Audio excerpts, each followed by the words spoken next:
Bienvenue dans Sculpture mentale, l'espace où chaque mot façonne ton esprit comme un sculpteur travaille la pierre brute. Ici, nous ne parlons pas simplement, nous transformons. Aujourd'hui, nous ouvrons un chapitre que peu osent aborder avec lucidité. 9 choses à ne jamais faire en public, Machiavel a averti. Ce n'est pas une liste de convenances, c'est un miroir tendu à ta conscience. Une invitation à lire entre les gestes, à décoder les mouvements invisibles du pouvoir personnel. Machiavel, fin stratège de l'âme humaine, savait que l'image que tu projettes n'est jamais neutre. Elle attire, éloigne, construit ou détruit. Ce que tu laisses paraître en public devient une architecture mentale que les autres habitent ou redoutent. Dans cet épisode, chaque point sera une clé de maîtrise, chaque citation, une étincelle de lucidité et chaque silence, une occasion d'écoute intérieure. Prépare-toi. Tu ne verras plus jamais tes gestes publics de la même façon. Réagir impulsivement, la perte de l'empire intérieur. Celui qui se laisse dominer par la colère agit toujours à son détriment. Il était une fois un roi que l'on disait puissant. Ses armées étaient craintes, ses conseillers obéissants, son peuple fidèle. Mais un jour, lors d'une audience publique, un de ses ministres commit une faute mineure. Rien de grave. Un mot de travers, une maladresse, une ombre passagère dans le protocole.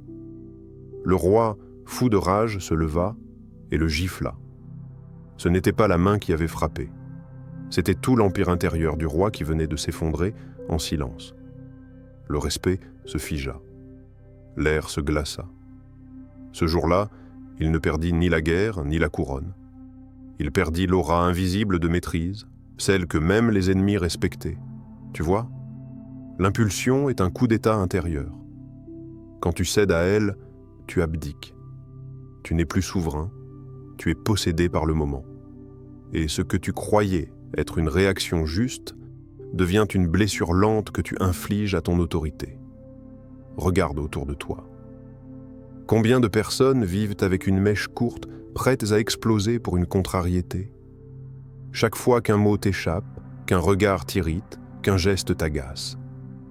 Et que tu réagis immédiatement, sans pause, sans lucidité, tu offres les clés de ton royaume aux passants du hasard. Voix légèrement plus rythmée, presque comme une respiration mentale. L'être impulsif est prévisible. Et ce qui est prévisible est contrôlable. On peut l'irriter à volonté. On peut le manipuler subtilement. Une simple phrase, un regard déplacé, et le voilà en train de s'autodétruire sous nos yeux. Mais celui qui se maîtrise devient opaque, impénétrable, inébranlable. Il ne s'agit pas de tout réprimer, il s'agit de diriger. La colère, l'irritation, la frustration, ce sont des énergies brutes. À l'état brut, elles déchirent, mais raffinées, transformées, canalisées, elles construisent. Pose-toi une question simple, qui dirige ton royaume intérieur ? Toi ou tes pulsions ? Lorsque quelqu'un t'attaque, que fais-tu ? Tu bondis, tu cries, tu coupes, tu frappes avec les mots ou le silence ? Ou alors, tu respires, tu observes, tu replies ton énergie vers l'intérieur, non pas pour fuir, mais pour retenir l'arme et choisir le moment. Dans chaque moment de tension, une opportunité est dissimulée, pas pour gagner sur l'autre, mais pour gagner sur soi-même. L'homme qui peut se conquérir lui-même est plus grand que celui qui conquiert une cité. Non pas une religion, juste une vérité intemporelle. La prochaine fois que tu sens cette montée, cet afflux dans la poitrine, cette tension dans la gorge, observe, ralentis le temps et pose-toi une question que peu ose poser au moment critique. Est-ce que je vais réagir ou régner ?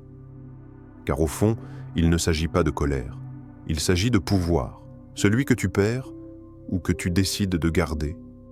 Et Machiavel savait, ceux qui gouvernent les autres sont nombreux, mais ceux qui se gouvernent eux-mêmes sont rares et inoubliables. Se plaindre, l'appel silencieux à la défaite, La plainte attire le mépris plus que la compassion. Il y a des mots qu'on prononce sans y penser. Ils s'échappent, comme un soupir. Et pourtant, ils sculptent les murs de notre propre cellule, la plainte. Petite, insidieuse, habituelle. Elle se glisse dans nos conversations, déguisée en confidence. Elle prend la voix douce du partage. Mais elle porte en elle le venin lent de la résignation. On ne se plaint pas seulement aux autres. On se plaint en soi, à soi, contre soi. Chaque fois qu'on dit « c'est trop dur », chaque fois qu'on dit « j'en ai marre », chaque fois qu'on dit « pourquoi moi », ce n'est pas au monde qu'on parle. C'est à notre inconscient. Et lui, il écoute, il note, il obéit. Un orateur célèbre a dit un jour « Orateur, quand j'ai cessé de me plaindre, le monde a cessé de m'ignorer. » Ce n'était pas magique, c'était logique. Car vois-tu, la plainte est une prière inversée. Elle ne demande pas l'amélioration, elle déclare l'abandon. Voix plus lente encore, comme une pensée qui s'étire. Quand tu te plains, tu envoies un message subtil. Je ne suis pas responsable, je suis une victime. Je suis bloqué. Et l'univers, les gens, les opportunités, tous entendent cela. Alors ils se retirent. Car même la lumière évite les lieux où tout est plainte. Et pourtant, il est si facile de se plaindre. Le monde semble nous y inviter, les retards, les erreurs, les injustices. Mais ce ne sont que propositions. Toi seul signe le contrat. Toi seul transforme l'événement en lamentation ou en leçon. La plainte est un poison lent. Elle te vole l'énergie, puis la dignité. Tu crois qu'elle te soulage? Non. Elle te alourdit. Tu crois qu'elle attire l'écoute? Non. Elle épuise. Elle repousse. Elle t'enferme dans un récit où tu es impuissant, un récit où tu répètes l'échec jusqu'à ce qu'il devienne ton identité. Mais tu peux choisir un autre langage, un autre rythme, une autre forme d'être au monde.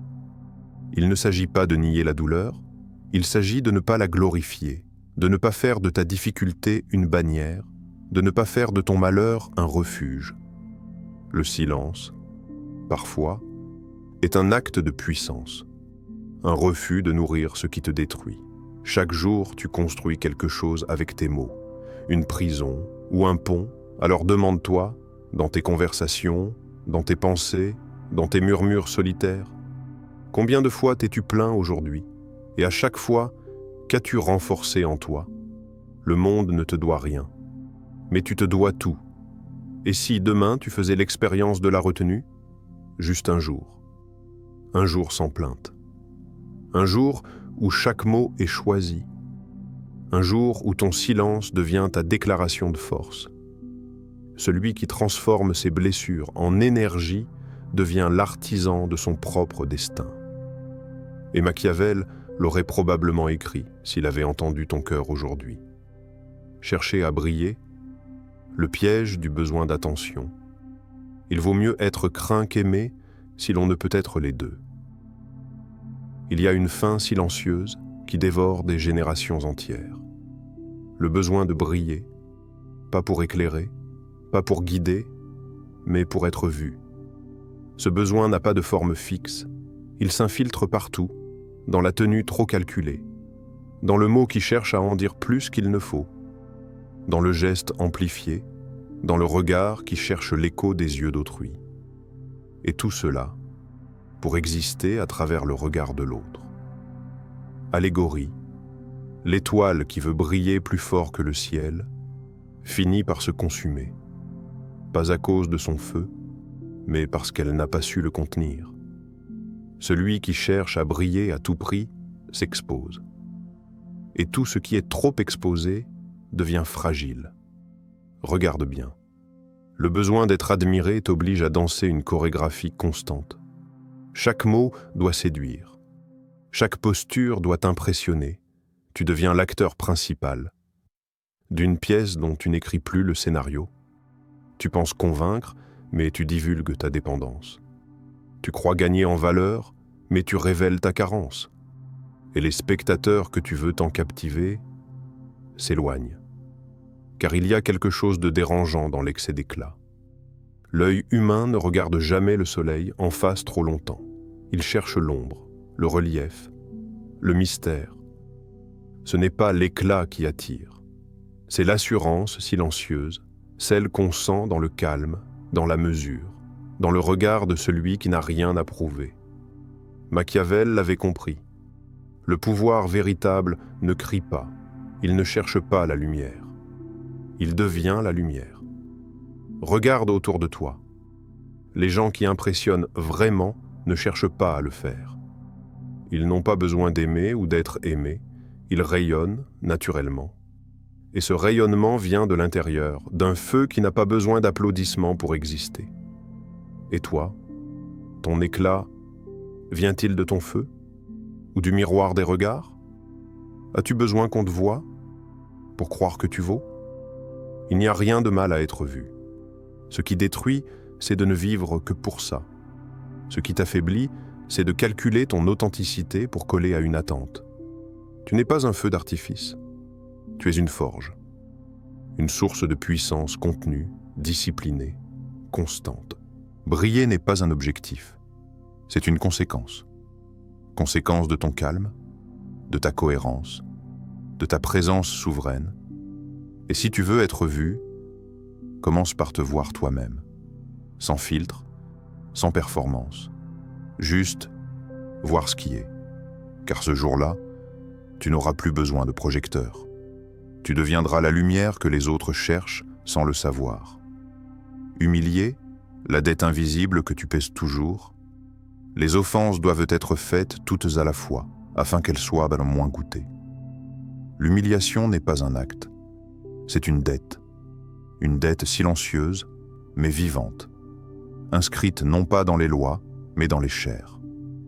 Récit politique, César, en plein Sénat, ridiculisa publiquement un homme discret, un sénateur modéré, loyal, silencieux. Il voulait impressionner la foule, montrer sa puissance, dominé par l'humour sec, le mépris masqué sous la rhétorique. Mais ce qu'il sema ce jour-là n'était pas du respect. C'était une promesse. Des années plus tard, cet homme discret devenait le cerveau du complot qui mit fin à la vie de César. Le glaive du meurtre avait pris naissance dans l'aiguille de l'humiliation. Tu crois que tu t'en sors. Tu crois que ton geste passe.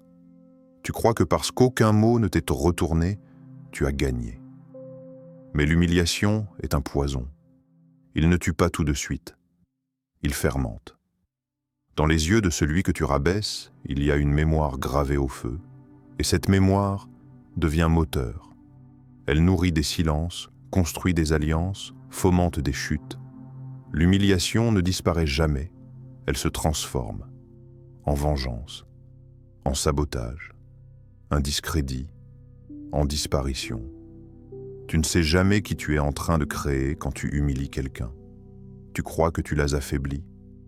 Mais parfois, ce que tu fais naître en lui, c'est une force que tu ne pourras plus jamais arrêter. On croit que l'humiliation est une démonstration de pouvoir. Mais c'est une perte de contrôle. Une tentative désespérée de se hisser en abaissant l'autre. Mais à chaque fois que tu le fais, tu creuses un sillon où l'ombre s'installe. Et cette ombre te regarde. Elle attend. Ceux que tu blesses ne t'oublient pas. Ils te regardent, même quand tu crois être seul. Ils t'analysent, ils t'attendent. Ils ne veulent pas la justice. Ils veulent l'équilibre. Et parfois, l'équilibre revient sous une forme que tu n'aurais jamais pu prévoir. Une démission, un scandale, un isolement progressif, ou pire encore, une chute où personne ne vient te rattraper. Alors demande-toi, qu'est-ce que tu sèmes sans le savoir? Quand tu te moques, quand tu exposes, quand tu tournes en ridicule, tu plantes quelque chose. Et un jour, sans prévenir, ça pousse.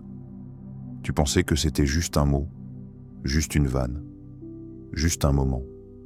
Mais dans l'autre, c'était une bascule, un point de rupture, une cassure dans le respect. Les souverains ne humilient pas, ils corrigent, ils redressent, ils imposent. Mais jamais par l'humiliation. Parce que l'humiliation n'élève personne. Elle n'éduque pas, elle ne forge pas, elle enrage. Et Machiavel le savait, une offense publique, même petite, peut engendrer des tempêtes qu'aucun pouvoir ne contient. Trop parler, le poison de la transparence. Les princes prudents gardent leurs secrets. Il y a un pouvoir que tu perds sans t'en rendre compte. Il ne fait pas de bruit, il ne se brise pas, il s'évapore, avec chaque mot inutile. Récit historique. Un diplomate vénitien, célèbre pour ses négociations brillantes et sa longévité dans un monde où l'erreur coûtait la vie, déclara un jour « Le silence me sauva plus que mes alliances ». C'était un aveu que le silence, bien placé, vaut plus qu'une armée bien alignée. Mais toi, combien de fois t'es-tu vidé en parlant? Combien de fois t'es-tu trahi par pure envie d'exister à travers ce que tu dévoiles? Par orgueil, par nervosité, par besoin de combler le vide? Tu crois offrir de la valeur, tu penses t'expliquer. Mais souvent, tu abdiques, tu ouvres la porte, tu tends les clés, et tu espères que l'autre les utilisera avec délicatesse. Mais le monde ne te doit pas cette délicatesse. Il prend ce que tu offres. Et parfois, il s'en sert contre toi. Les mots sont des clés, mais aussi des menottes. Chaque confidence est une promesse que tu ne contrôles plus une fois donnée. Tu parles et l'autre retient. Tu expliques et l'autre analyse. Tu te livres et l'autre t'archive. Le monde valorise l'extériorisation. On t'apprend à parler, à t'exprimer, à dire ce que tu ressens, ce que tu penses, ce que tu vis. Mais personne ne t'a appris à te taire. Le silence est devenu suspect, comme s'il cachait quelque chose. Et il le fait. Il protège. Il protège tes intentions, tes failles, tes ambitions, tes doutes. Ton silence, ce n'est pas un mur, c'est un brouillard stratégique. Car dans le silence, tu observes. Tu écoutes ce que les autres trahissent par leur propre logorée. Et tu apprends. Trop parler, c'est se déshabiller devant une foule qui ne te rendra jamais ton manteau. Trop parler, c'est croire que la transparence est une vertu. Mais la vérité, c'est que la transparence absolue rend vulnérable. Il y a des choses que personne n'a besoin de savoir, pas par mensonge, mais par maîtrise. Le pouvoir n'est pas dans ce que tu dis, il est dans ce que tu choisis de ne pas dire. Retour au rythme méditatif, suspendu, demande-toi, ton silence te protège-t-il ou t'emprisonne-t-il? Est-ce un bouclier ou une cellule? La réponse dépend de l'intention derrière ton silence. Celui qui parle pour combler se vide. Celui qui parle pour convaincre se vend. Mais celui qui se tait avec intelligence commande. Et Machiavel aurait souri en te voyant parler trop vite. Car chaque mot de trop est une information de moins pour ton pouvoir. Critiquer autrui, l'écho de ta propre faiblesse. Il n'y a rien de plus dangereux qu'un homme qui se croit moralement supérieur. C'est facile de critiquer. C'est même délicieux parfois. Un mot bien placé, un soupir appuyé, une phrase ironique. Et voilà que, pour un instant, on s'élève sur le dos d'un autre. Mais observe bien ce geste, ce réflexe. Quand tu critiques, tu ne parles pas d'eux. Tu parles de toi, mais sans le savoir. Image symbolique. Imagine un homme debout qui se moque de la boue sur les pieds d'un autre. Mais ce qu'il ne voit pas, ou ne veut pas voir, c'est qu'il est lui-même enfoncé jusqu'au cou. Critiquer, c'est un aveu mal déguisé, une tentative malhabile de détourner l'attention de ses propres manques. Tu crois que tu exposes les défauts de l'autre, mais tu éclaires, en réalité, les zones que tu refuses d'affronter chez toi. Et plus ta critique est passionnée, plus elle est révélatrice, comme une loupe pointée vers l'extérieur pour ne pas affronter le miroir intérieur. Tu vois, ceux qui sont réellement forts ne ressentent pas le besoin de rabaisser, ils observent, ils analysent, mais ils gardent leur énergie. car chaque critique inutile te coûte quelque chose, de la crédibilité, de la clarté, du calme. Et Machiavel aurait souri, en voyant à quel point les critiques morales sont souvent des déguisements de supériorité mal assumés. L'homme qui se croit moralement supérieur est un danger. Pour les autres, oui, mais surtout pour lui-même. Car il se met dans une position de juge permanent. Et tôt ou tard, il sera jugé. Par la vie, par l'échec, par l'inévitable retour de ses propres failles.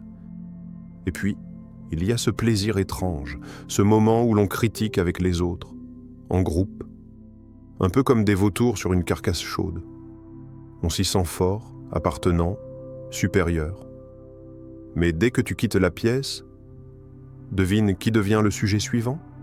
Toi. Et ceux qui rient aujourd'hui de l'un riront demain à tes dépens. Tu veux savoir à quoi ressemble ta peur profonde ? Regarde ce que tu critiques avec le plus d'insistance, ce que tu moques, ce qui t'agace, ce qui te dérange sans raison claire. Ce sont souvent des reflets flous de ce que tu caches, de ce que tu crains, de ce que tu fuis. Ceux qui s'élèvent ne pointent pas, ils inspirent. Par l'exemple, par la constance, par le silence parfois. Et toi, ce que tu dis des autres, te révèle-t-il plus que tu ne crois ? Machiavel ne t'aurait pas interdit de parler, mais il t'aurait conseillé de mesurer chaque mot, comme une pièce qu'on ne veut pas gaspiller dans une machine déjà cassée. Montrer ses blessures, la fragilité comme stratégie fatale. Celui qui montre ses plaies appelle les vautours. Il y a en toi des jardins, des lieux que personne ne voit, des douleurs anciennes, des cicatrices vives, des failles que tu caches sous le rire, le silence ou l'apparente indifférence. Et parfois, tu veux les montrer. Tu veux qu'on sache, qu'on comprenne. Tu veux qu'on voie ce que tu portes depuis si longtemps. Mais avant de le faire, pose-toi une seule question. À qui montres-tu ta vulnérabilité ? Récit symbolique. Samson, doté d'une force inhumaine, portait en lui un secret. Ce secret, une femme nommée Dalila réussit à l'extirper, pas par la force, par la douceur, par l'intimité, par la séduction. Et quand Samson dévoila ce qu'il n'aurait jamais dû dire, il perdit tout, sa force, sa dignité, sa liberté. Ce n'est pas la blessure qui le tua, c'est la confiance mal placée. C'est le dévoilement fait à une âme qui ne pouvait pas porter son secret. Aujourd'hui, le monde te vend la vulnérabilité comme une vertu absolue. On t'encourage à parler, à montrer, à exposer. Mais ce qu'on oublie de dire, c'est que toute vérité livrée sans discernement devient une arme contre toi. Il y a des gens qui ne voient pas les fleurs. Ils voient seulement ce qu'ils peuvent cueillir. Et plus tu leur montres ta peine, plus ils y trouvent de quoi nourrir leur propre domination. Tu crois offrir de l'humanité. Mais certains ne voient que l'opportunité de contrôle. Et ceux-là ne reculent devant rien. La vulnérabilité n'est pas une faiblesse. Mais mal dosée, elle devient une stratégie fatale. Tu ne donnes pas une carte de ton royaume à n'importe qui. Tu ne livres pas ton coffre-fort émotionnel aux passants, car les passants passent. Mais ce que tu leur livres reste entre leurs mains. Tout ne doit pas être dit, tout ne doit pas être montré. Il y a des douleurs que l'on garde non pas par honte, mais par respect. Tu ne montres pas ta blessure à ceux qui ne savent pas guérir. Tu ne tends pas ton cœur à ceux qui ne savent qu'empoigner. Garde ton jardin intérieur, protège-le, car les fleurs les plus précieuses ne poussent que dans le silence. Demande-toi, qui mérite vraiment d'entrer dans ton sanctuaire ? Pas celui qui écoute avec intérêt, mais celui qui écoute avec responsabilité. Il y a une beauté dans le mystère, une dignité dans la pudeur, une sagesse dans le retrait. Et Machiavel, qui ne croyait pas en la naïveté politique, aurait compris ceci. Celui qui offre sa douleur à tous ne récolte que le poids des regards. Mais celui qui la transforme en force intérieure devient imprenable. Chercher à tout prix l'approbation, l'abdication du soi, celui qui dépend de la faveur des autres est toujours vulnérable. Il était une fois un jeune homme, brillant, sensible, curieux, mais il doutait. Alors il demanda à 100 personnes « Suis-je bon ?» Et chacun donna une réponse différente. Trop ceci, pas assez cela. Brillant mais arrogant, doux mais fragile. À la fin de la 100e réponse, il était vide. Et il réalisa trop tard qu'il avait oublié de poser la seule question qui compte. Et moi, qu'est-ce que j'en pense ? L'approbation est une drogue douce. Elle ne brûle pas, elle ne pique pas, elle caresse. Elle flatte l'ego pendant qu'elle dissout l'identité. Tu dis ce qu'on veut entendre. Tu fais ce qu'on attend de toi. Tu deviens ce qu'ils aiment. Et un jour, en te regardant dans le miroir, tu ne sais plus qui est là. Chercher à plaire, à chaque instant, c'est abdiquer. Abdiquer ton authenticité. Abdiquer ton axe. Abdiquer ta voix la plus pure. Ceux qui vivent pour l'approbation deviennent des ombres, des copies sociales, des surfaces bien polies, mais creuses. Et ce besoin constant de validation te rend manipulable. Celui qui sait que tu veux plaire te tient. Il peut jouer avec toi, te féliciter pour te contrôler, te critiquer pour te faire plier, te rejeter pour t'obliger à ramper. Alors pose-toi la seule vraie question, qui valides-tu chaque jour ? Est-ce que tu vis pour les applaudissements ou pour la cohérence intérieure ? Est-ce que tu modifies ton discours selon le public ? Ou est-ce que tu incarnes un message qui ne tremble pas ? Sois ton propre miroir, sois ton propre juge, sois ton propre roi. Ce que tu penses de toi devient ton royaume. Ce que tu crois de toi devient ta frontière. Et ce que tu honores en toi devient ta loi. Tu n'es pas là pour cocher les cases. Tu n'es pas là pour obtenir un pouce levé. Tu es là pour incarner, pas pour séduire. L'homme qui n'a plus besoin d'être approuvé ne peut plus être brisé, car il tire sa force de l'alignement, pas de l'applaudissement. Et Machiavel, qui comprenait les mécanismes invisibles du pouvoir, te dirait ceci: celui qui attend l'approbation devient un serviteur. Celui qui se suffit devient un souverain. Qui commandes-tu ? Le regard des autres ou ta propre présence ? Tu viens d'explorer 9 gestes silencieux, 9 habitudes qui, chaque jour, sculptent ton image, sabotent ton influence ou renforcent ton pouvoir sans que tu ne t'en rendes compte. Tu as vu que le danger ne vient pas toujours de l'extérieur. Parfois, c'est dans le réflexe, dans l'ego, dans l'émotion mal placée que se cache la véritable chute. Mais maintenant, tu sais que ta puissance n'est pas une question de volume, mais de maîtrise invisible. Tu sais que chaque mot, chaque silence, chaque geste en public est un outil de construction mentale ou une dynamite émotionnelle. La vraie stratégie n'est pas dans ce que tu montres, mais dans ce que tu contiens, ce que tu contrôles, ce que tu choisis de ne pas faire. Si ce que tu viens d'entendre t'a réveillé, si tu sens que ce n'est pas un simple contenu, mais un appel à l'élévation personnelle, alors ne laisse pas ces mots se perdre. Active ce mouvement. Abonne-toi à Sculpture Mentale. Ici, chaque vidéo est une pièce de ton architecture intérieure. Chaque épisode est pensé pour affûter ton esprit, raffiner ta posture et construire un soi plus stratégique, plus calme, plus souverain. Et surtout, partage cette œuvre avec ceux qui n'ont pas besoin d'être sauvés, mais d'être réveillés. Ton esprit est une matière noble. Façonne-le avec précision. À bientôt sur Sculpture Mentale. Et souviens-toi, le silence, la maîtrise et la lucidité sont les fondations de ceux qui ne demandent plus, mais qui décident.